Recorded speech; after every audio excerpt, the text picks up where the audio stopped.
మూడవ ధారావాహికలో మనం నిర్గమకాండలోని చారిత్రక అంశాలు చదువుకుంటున్నాం కదా.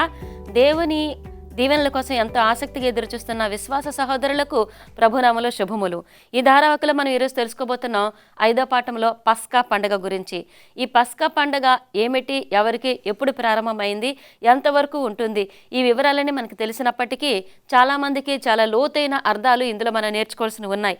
వాటిని గురించి మనం దైవ సేవకుల దగ్గర తెలుసుకుందాం. మీరు సిద్ధమేనా? మరి నమస్కారం అండి డాక్టర్ విల్సన్ గారు. నమస్కారం అండి పాస్టర్ శామరాజు గారు. నమస్కారం డాక్టర్ గారు. ఈ ధారావాహికలో మనం చదువుకుంటున్నాం కదా నిర్గమకాండం.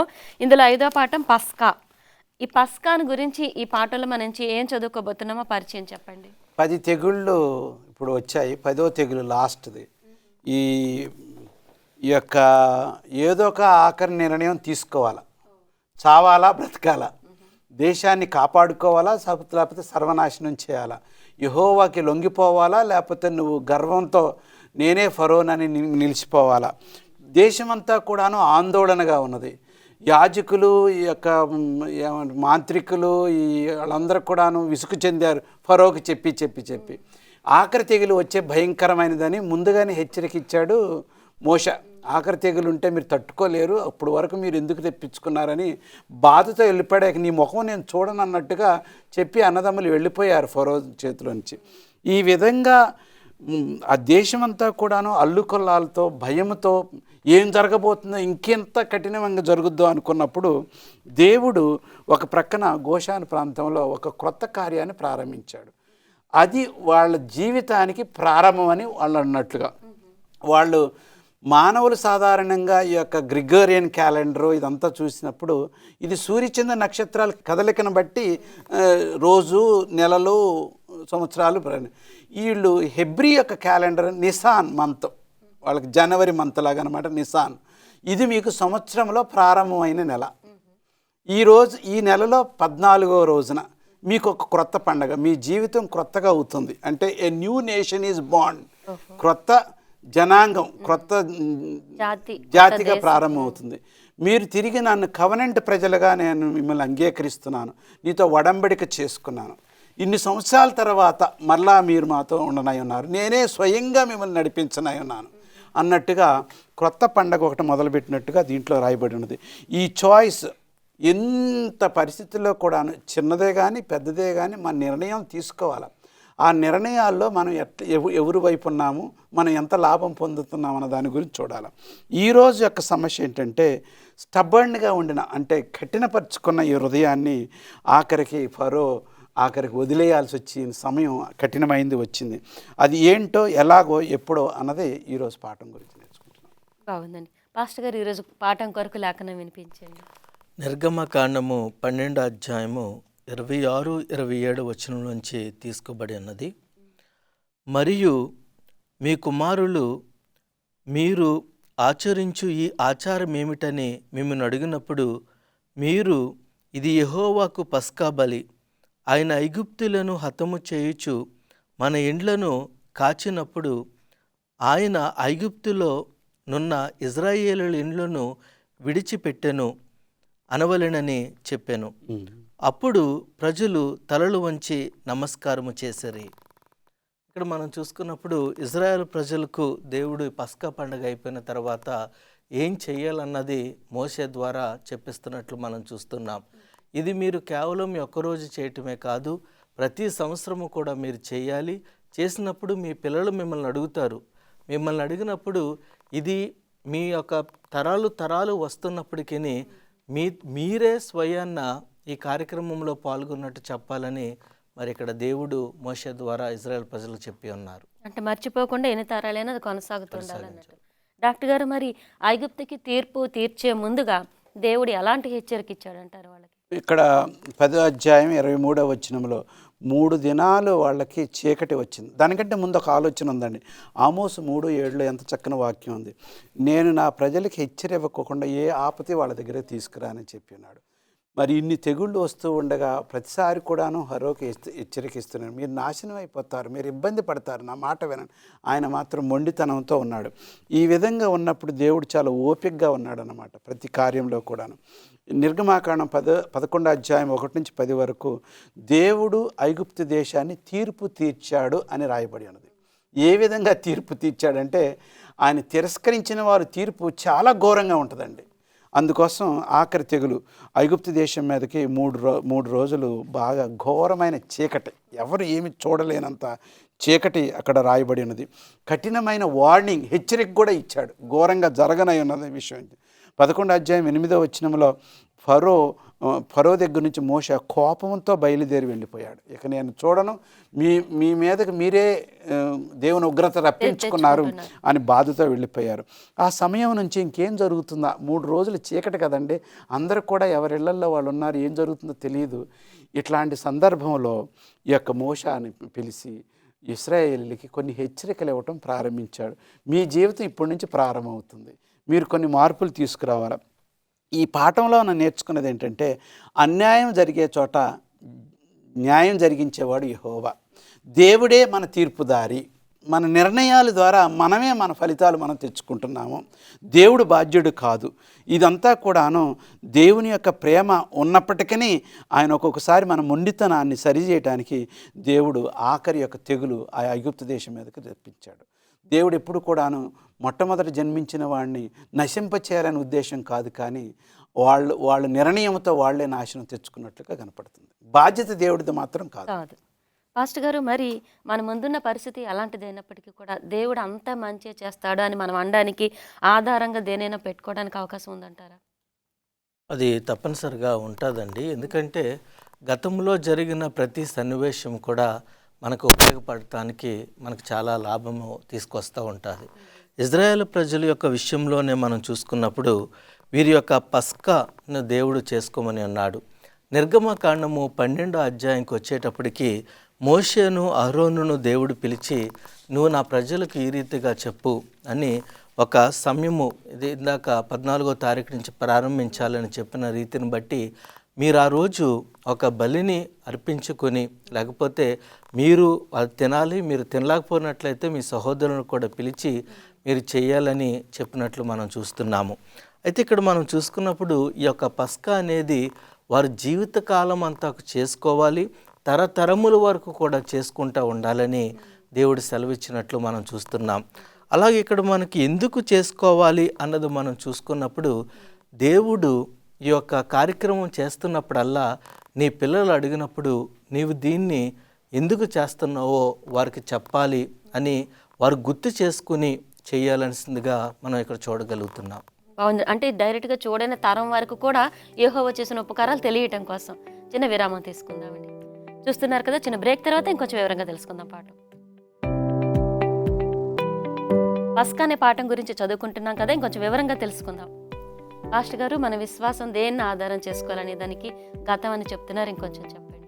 ఇక్కడ మనం చూస్తున్నప్పుడు ఈ యొక్క పస్కాని దేవుడు యొక్క ప్రజలకు ఇచ్చి, పస్కా అంటే మనం చూసుకున్నప్పుడు హిబ్రీ భాషలో కూడా పస్కా అని పిలుస్తూ ఉంటారు. దాంతోపాటు ఇంగ్లీష్లో పాస్ ఓవర్ అని పిలుస్తారు. అంటే ఏంటంటే దాటి వెళ్ళటము అని మనం చూస్తాము. దేవుడు ఈ యొక్క కార్యక్రమాన్ని ఈ పని చేయటానికి కాదు, లేకపోతే మీరు ఇలాంటి అనుభవం పొందారని కాదు, కానీ దేవుని మహిమార్థంగా ఎప్పుడు కూడా మీరు జ్ఞాపకము చేసుకుని భవిష్యత్తులో ఎప్పుడైనా మీకు ఏ ఇబ్బంది వచ్చినా దేవుడు మీకు తోడుగా ఉండి నడిపిస్తాడన్న ఒక ఉద్దేశాన్ని వారికి చూపిస్తున్నట్లు మనం చూడగలుగుతున్నాం. అలాగే మన జీవితంలో కూడా గతంలో దేవుడు అనేకమైన మంచి కార్యక్రమాలు చేసినప్పుడు మరి పౌలు కానీ దావీదు కానీ ఇంకా అనేక మంది కృతజ్ఞతాస్థుతులతో మీరు ఉండాలని తెలుపుతూ ఉంటారు. ఎందుకంటే ఆ కృతజ్ఞతాస్థుతులు లేకపోతే ఆ దేవుడు చేసిన మంచితనాన్ని మనం జ్ఞాపకం చేసుకోవటం వల్ల భవిష్యత్తులో మనం నిరుత్సాహపడకుండా దేవుడు నాకు గతంలో ఈ రీతిగా తోడుగా ఉన్నారు, భవిష్యత్తులో కూడా నాకు తోడుగా ఉంటారనే ధైర్యంతో ముందుకు వెళ్ళటానికి ఆస్కారం ఉంటుందండి. దేవుడు వాగ్దానం మీద మానవ నమ్మకం ఉంచాం, కానీ దేవుడు మాత్రం ఎప్పుడు ఒకే నమ్మకం పొందే దేవుడై ఉన్నాడు. బాగానే ఉంది. డాక్టర్ గారు, మరి పస్కా అనే కొత్త పండగలో ప్రాముఖ్యమైన అంశం ఏదైనా ఉందంటారా? పస్కాలో ప్రాముఖ్యమైనది ఏంటంటే రక్తము చిందించకుండా పాప విమోచన లేదు. హెబ్రీ గ్రంథం 9వ అధ్యాయం మనం చూడగలుగుతున్నాం. బలుల కార్యక్రమం అంతా కూడాను పాత నిబంధన గ్రంథంలో ఉన్నా కానీ ఈ 400 సంవత్సరాలు చేశారు చేయలేదని మనకు క్లియర్గా లేదు. లేదు అని చెప్పలేము, ఉన్నదని చెప్పలేదు. కానీ ఇప్పుడు మాత్రం స్థిరంగా ఖచ్చితంగా కావాలని ఇప్పుడు ప్రారంభించారు. యేసుక్రీస్తు వారు శిలువ మీద సమాప్తమాయను. అప్పుడు వరకు బలుల అర్పణ ఖచ్చితంగా అవసరం, రక్త ప్రోక్షణ అవసరం, పశ్చాత్తాపడటం అవసరం. ఇది ఎక్స్పైరీ డేట్ అవ్వలేదు. అక్కడ బలులు అర్పించడం ఆగిపోయింది. కానీ ఇప్పుడు కమ్యూనియన్ సర్వీసు, గురువారం సాయంత్రం పై మేడ గదిలో దేవుడు రొట్టెయు ద్రాక్షల, అది వేరే రూపంలో ఆ పస్కానే మనం చేసుకుంటూ ఉన్నాము. ఇది యేసు ప్రభు వచ్చే వరకు మనం జరగనైనది. ఇది అన్నమాట దాని సంగతి. ఇంకొక విధంగా చూసుకున్నట్లయితే, ఎందుకు బలిని అర్పించి ఆ విధంగా రక్తం అక్కడ ప్రోక్షించమన్నాడు? ఐగుప్తు దేశస్తులందరూ కూడాను సూర్యుడు ఉదయించే వైపు, ఈస్ట్ వైపు బ్రతికి జీవిస్తారు, ఇల్లు కట్టుకుంటారు, జీవిస్తారు. చనిపోయిన తర్వాత వాళ్ళు నైలు నది దాటి వెస్ట్ సైడ్, పశ్చిమ సైడ్ వెళ్ళి అక్కడ పెద్ద పెద్ద సమాధులు కట్టుకొని, పిరమిడ్స్ కట్టుకొని ఉంటారు. అక్కడ స్థిరమైన జీవితం, శాశ్వతమైన జీవితం, బాడీని దాచిపెట్టుకోవాలి. ఇక్కడేమో మట్టి గోడలతోనూ మరి తాటాకులతోనూ ఇల్లు కట్టుకుంటారు. కానీ వాళ్ళు ఇల్లు కట్టుకున్న తర్వాత ఖచ్చితంగా దారబంధమను ముఖద్వారం మీద మాత్రం నల్లరాయి మీద రాసి వాళ్ళ ఇంట్లో ఉన్న వాళ్ళ పేర్లందరూ రాయాల. ఎందుకంటే ఐగుప్తీయులకు వెన్ పేరు అనేది శాశ్వతమైంది. షోట్ అంటే షాడో, మిట్ట మధ్యాహ్నం ఐగుప్తీయుడు బయటికి వెళ్ళడం, ఎందుకంటే వాళ్ళు షాడో పవిత్రమైంది కానీ తొక్కకూడదు. మూడవది లైఫ్ ఫోర్స్, క్యారెక్టర్ అనేది చాలా ప్రాముఖ్యం. నాలుగోది పర్సనాలిటీ, నువ్వు ఎత్తున్నావా, లావున్నావా, నువ్వు మంచివాడో, నవ్వుతావా, నీ పర్సనాలిటీ ట్రేట్స్ అనేది చాలా ముఖ్యం. అంటే స్పిరిట్. ఇవన్నీ కూడా శాశ్వతమైంది కాబట్టి అన్నిటికంటే ముఖ్యమైనది ఇక్కడ నీ పేరు. నువ్వు ఇంట్లో ఎంతమంది ఉన్నారు? 5 ఉన్నారు. 5 పేర్లు దర్వాజా మీద ఉందన్నమాట, పర్మనెంట్గా రాసి ఉంది. ఒకవేళ నైలు నది పొంగిపోయినప్పటికీ, ఇల్లు కూలిపోయినప్పటికీ రాతి మీద మాత్రం పేరు ఎవరు చెరపలేరు. అందుకోసం నీ పేరు రక్షించబడాలంటే, ఆ ఇంటి వారు రక్షించబడాలంటే ఆ బలి పశువు రక్తం దాని మీద రాయాలి. ఎందుకంటే ఆ పేరు ఎప్పుడైతే కప్పబడిందో, యేసుక్రీస్తుని విశ్వసించావో నీకు రక్షణ అనేది ఉన్నది. ఈ విధంగా your blood should be covered, the lambs blood should be covered. ఈ విధంగా దేవుడు ప్రారంభించి ఇది నీకు జీవితానికి ప్రారంభం అని దేవుడు చెప్పాడు. అంటే నువ్వు బానిసత్వం నుంచి స్వేచ్ఛగా వెళుతున్నావు, నెంబర్ 1. రెండవది, నువ్వు ఐగుప్తు దేశంలో ఉండట్లేదు, నువ్వు ప్రామిస్ ల్యాండ్, నువ్వు వాగ్దాన భూమికి వెళుతున్నావు. చూడండి నువ్వు సంవత్సరానికి ఇది ప్రారంభ దినం. ఇది చూసావా? నువ్వు కుటుంబంలో నువ్వు క్రొత్తగా జన్మించేవి, ఎందుకు యేసుక్రీస్తులో అంటుకట్టబడుతున్నావు. ఎన్నో మార్పులు ఈ పస్కా ద్వారా ఎంతో ఉన్నది. కాబట్టి యూదులందరూ కూడా బహు ఉత్తమమైన పండగ ఇది. కానీ ఈ సమయంలో, ఈ పస్కా సమయంలో వారం రోజులు నీ ఇంట్లో ఈస్ట్ ఉండకూడదు, పులుపు ఉండకూడదు. పులుపు పాపానికి గుర్తు. అందుకోసం మోషే వాళ్ళకి గట్టిగా చెప్పి ఉన్నాడు, వారం రోజుల నుంచి మీరెప్పుడు కూడాను ఈస్ట్ అనేది, పులుపు అనేది మీ ఇంట్లో ఉండకోకుండా దేవుని సన్నిధిలో ఎప్పుడు కూడాను పశ్చాత్తాపంతో యేసుక్రీస్తు అంటుకట్టబడేలాగా మీ పాపాలు ఒప్పుకొని ఆ గొర్రెపిల్ల రక్తంలో నమ్మకం ఉంచాలని చెప్పి ఉన్నాడు. అంటే గతం యొక్క ఛాయలు ఏమీ లేకుండా ఈ పులుపు పాత అయిపోయింది ఏది కూడా వద్దు అని దేవుని ఉద్దేశంలో ఉంది. పాస్టర్ గారు, మరి పస్కా పండగ రాబో తరానికి ఏ విధంగా అది పాఠం అవుతుంది అంటారు? వాళ్ళు గుర్తుంచుకోవడానికి ఎలా అని అంటారు? పస్కా పండుగను మనం చూసుకున్నప్పుడు ఇందాక కంటతో వచ్చిన చదివాము, వారు రాబో తరం వారికి చెప్పాలని మనం చూసి ఉన్నాము. ఎందుకు చెప్పాలి అన్నది మనం చూసుకున్నప్పుడు, మనము దేవుని యొక్క బిడ్డలు అంటే నెక్స్ట్ జనరేషన్కి వస్తున్నప్పుడు వారు జ్ఞాపకం చేసుకోవాలి, వారి యొక్క తండ్రులను దేవుడు ఏ రీతిగా నడిపించాడో వీరిని ఏ రీతిగా నడిపించబోతున్నాడు అన్నది మనం చూసుకోవాలి. ఒక గొప్ప విషయము ఇక్కడ మనం చూసుకున్నప్పుడు, ద్వితీయోపదేశకాండము 6వ అధ్యాయము 6-8 వచనాలు, అదే రీతిగా ఈ యొక్క నిర్గమకాండము 13వ అధ్యాయము 14-16 వచనాలలో కూడా మనం చూసుకున్నప్పుడు, మనము మన పిల్లలకు చెప్తున్నప్పుడు మనం పూర్వీకులు దాన్ని అనుభవించినా కానీ మనము అనుభవించిన రీతిగానే చెప్పాలని అక్కడ రాస్తున్నట్లు మనం చూస్తున్నాం. ఎందుకంటే ఆ థాట్ ఎప్పుడు కూడా ఫ్రెష్గా ఉండాలి వారి మైండ్లో. ఇది ఇప్పుడే జరిగింది, మా దేవుడు మమ్మల్ని నడిపించాడు అన్న ఒక ఉద్దేశము వారి జీవితంలో ఎప్పుడు కూడా ఉండాల్సిందిగా చూస్తున్నాము. అయితే ఇదంతా కూడా మనం చూసుకున్నప్పుడు అది ఈ యొక్క ఇన్స్ట్రక్షన్స్ ఫాలో అవటం వల్ల వారు ఒక విశ్వాసంతో కూడిన ఒక క్రియను చేస్తున్నట్లు మనం చూడగలుగుతున్నాము. అంటే ప్రతి సంవత్సరం కూడా అది చేస్తున్నప్పుడు వారు జ్ఞాపకము చేసుకుంటూ, ఇది దేవుడు నన్ను ఎలా నడిపించాడు, మరి మరొక సంవత్సరం కూడా దేవుడు నన్ను ఎలా నడిపిస్తాడు అనే ఒక విశ్వాసంతో ఒక క్రియలో మనం చూడగలుగుతున్నాము. అందుకే ద్వితీయోపదేశకాండం 26వ అధ్యాయము 5-9 వచనాల వరకు కూడా చూసుకున్నప్పుడు ఇజ్రాయేల్ ప్రజలు ఎప్పుడు కూడా జ్ఞాపకం చేసుకోవాల్సింది ఏంటంటే, మేము ఇక్కడ వారము కాదు, దేవుడు మమ్మల్ని బానిసత్వం నుంచి విడుదల కలుగ చేసి స్వతంత్రాన్ని అనుగ్రహించి ఇక్కడికి తీసుకొచ్చారని వారు తెలుసుకోవాలి. దాన్నే ఇక్కడ పిల్లలకు నెక్స్ట్ తరం వారికి కూడా నేర్పించాల్సిందిగా మనం ఇక్కడ చూడగలుగుతున్నాము. ఇజ్రాయేల్ ప్రజల్లో గొప్ప విషయము మనము చూసినప్పుడు అర్థమవుతుంది ఏంటంటే, దేవుడు సమస్తాన్ని కూడా వారి బిడ్డలకు నేర్పించమన్నాడు. వారు కూర్చున్నప్పుడు, వారు నుంచున్నప్పుడు, వారు పడుకున్నప్పుడు, వారు భోజనం ప్రతిదీ సమయంలో కూడా మీరు ఏది చెప్పినా లేకపోయినా కానీ దీన్ని చెప్పమని మట్టుకి దేవుడు చెప్తున్నట్లు మనం చూస్తున్నాం. కానీ ఇలాంటి విషయంలోనే ప్రస్తుత కాలంలో మనం చూసుకున్నప్పుడు మన బిడ్డలకు మనం అనేకమైన విషయాలు నేర్పించి వారిని ఏదో గొప్పవారుగా చేద్దాం అనుకుంటాం. కానీ అసలైన ప్రాముఖ్యమైనది మనం నేర్పించడంలో విఫలమవుతూ ఉంటాము. ఇక్కడ ఇజ్రాయేల్ ప్రజలకు ఎలాగైతే నేర్పించి వాళ్ళని నడిపించగలిగారో మనము కూడా మన యొక్క బిడ్డలకు ఆ రీతిగా నేర్పించి మనం నడిపించగలిగితే వారిని సరైన మార్గంలో పెట్టగలుగుతాం. మనం అంటే ఈ చెప్పినవన్నీ పిల్లలకు ఒక దీపంలాగా ముందు తరానికి మళ్ళీ దారి చూపించేలాగా ఉంటాయని అంటున్నారు. చిన్న విరామం తీసుకుని పాఠం చివరిలోకి వెళ్దామండి. చూస్తున్నారు కదా, చిన్న బ్రేక్ తర్వాత పాఠం చివరిలో మనం నేర్చుకుందాం. పాఠం చివరి భాగంలోకి ప్రేక్షకులకి స్వాగతం. డాక్టర్ గారు, ఈ తెగుళ్ళు అన్నీ కూడా మనం చదువుకున్న ఇంతవరకు కూడా ఐగుప్తులో వచ్చినవి, వాటన్నింటిలో కూడా ఐగుప్తుని బాగా కదిపేసింది అదేంటి, దాని గురించి వివరించండి కొంచెం.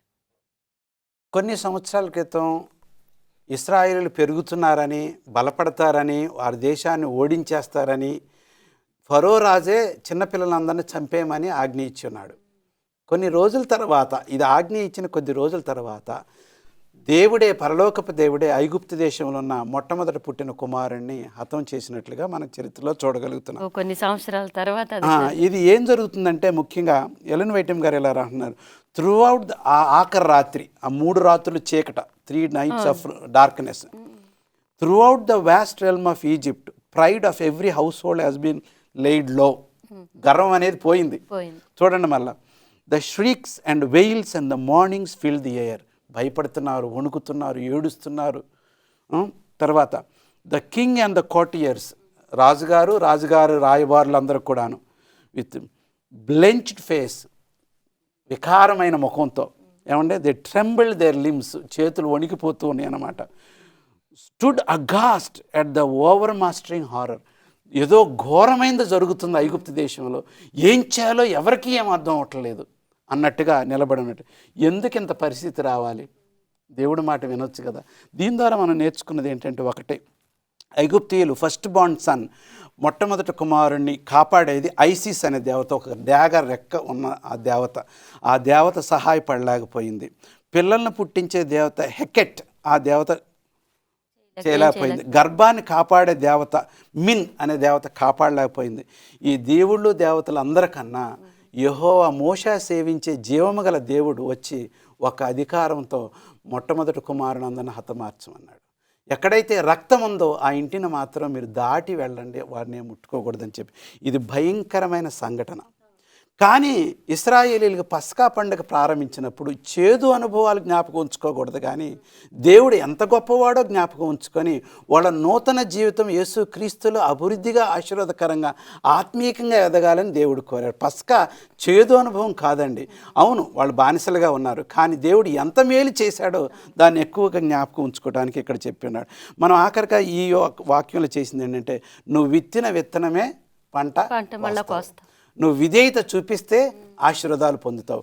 నువ్వు మొండితో ఉండి నువ్వు గర్వంతో ఉన్నట్లయితే ప్రతి వారికి కూడా ఆఖరి రోజుల్లో మనం విశ్వాసం పరీక్షించబెట్టినప్పుడు, దేవుడు మనకి కృపా విశ్వాసము పిలుపు ఇచ్చినప్పుడు మనం దానికి అంగీకరించినప్పుడైతే దేవుడు ఖచ్చితంగా మనం ఆ విత్తనం విత్తుతాము, మనం దాన్నే కోస్తాం. కాబట్టి మనం ఏ విత్తనాలు విత్తుతున్నామో ఆ పంట కోస్తామని జ్ఞాపకం చేసుకోవాలి. బాగుందండి, మంచి గుణపాఠం ఇది అలాంటి వాళ్ళందరికీ. పాస్టర్ గారు, మరి పస్కా అనే పాఠంలో మనం తెలుసుకోవాల్సిన ఇంకా అంశాలు ఏముంటే చెప్పండి. ఈ యొక్క పస్కాను మనం చూస్తున్నప్పుడు దేవుడు ఈ యొక్క ఇజ్రాయెల్ ప్రజలను పస్కా చేయమని చెబుతూ, ఈ యొక్క రాత్రి చాలా ప్రాముఖ్యమైన రాత్రి. ఎందుకంటే నేను ఈ యొక్క ఐగుప్తు దేవతలను శిక్షించి తీర్పు తెచ్చడానికి నాకు ఈ సమయమని దేవుడు సెలవిస్తున్నట్లు మనం చూడగలుగుతున్నాము. అంటే మనుషులను భయపెట్టడమే కాదు, లేకపోతే వారు తెలుసుకునేలా చేయటమే కాకుండా ఈ లోకములో నిజమైన దేవుడు ఆయన తప్ప ఎవరు కూడా లేరని ఆయన నిరూపించడానికి చేస్తున్నట్లు మనం చూస్తున్నాం. రెండవది మనం చూస్తున్నప్పుడు ఈ యొక్క పస్కా ఈ ఆచారము వారు ఆచరిస్తున్నప్పుడు వారు రాబోవు రక్షకుడిని జ్ఞాపకం చేసుకోవటానికి చాలా గుర్తుగా చిహ్నంగా వారు ఏర్పాటు చేసుకోవాల్సిందిగా చూస్తున్నాం. ఎందుకంటే వేరే బలులు ఇచ్చేటప్పుడు వాటికి చేయవలసిన కార్యక్రమములు వేరేగా దేవుడు చూపించాడు. కానీ ఇక్కడికి వచ్చేటప్పటికి మటుకి ఎక్కడ ఎముకలు కానీ ఏది కూడా విరగకుండా చాలా జాగ్రత్తగా చేసుకుంటూ చేదు కూరలతో తింటూ నువ్వు వెళ్ళిపోతున్నావు అని అంగీ వేసుకుని నడానికి తువాలు కట్టుకుని సిద్ధపాటుతో చేయవలసిందిగా మనం ఇక్కడ చూడగలుగుతున్నాం.